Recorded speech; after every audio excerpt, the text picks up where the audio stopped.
Hello everyone and welcome. A brief commentary. The Apocalyptic Philosopher. That is the philosopher which is, or who is, aware of the time that he finds himself in. No matter what people say, no matter how much they wish to stray away from a moral path, and they wish to stray away from a path of knowledge and wisdom and sense and depth perception, he stands firm against their nonsense.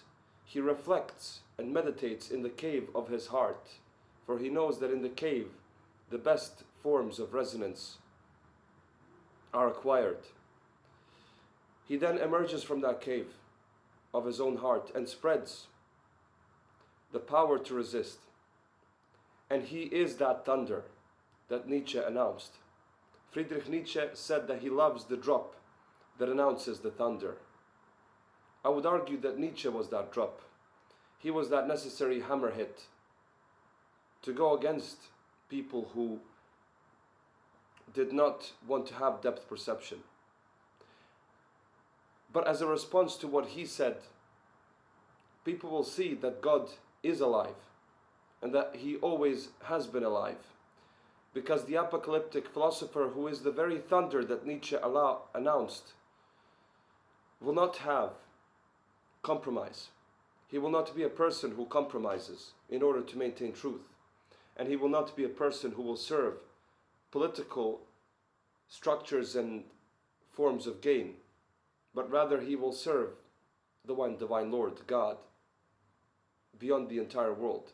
He will also serve those who wish to form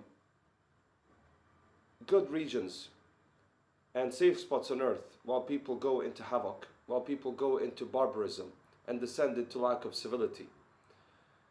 The proper philosopher will be able to transfer old forms of knowledge into revived forms of knowledge, which will pertain to maintaining human sanctity, primordiality, and truth without disabling human progression. But the philosopher knows when progression can become wicked, and the philosopher knows when stagnation becomes wicked. The philosopher is he who has depth perception, and he does not give up on this. His philosophy is not that of material gain. He is not there to acquire more wealth. He acquires it by other means.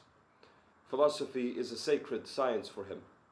He knows that it is the philosopher who is able to pertain to that Socratic ideal of the child of the sun, of the person who will lift up the value of the sun, the beam, the perception that goes in all directions, the radiation of truth, which is supposed to descend upon the heart of the son of Adam, of the human being.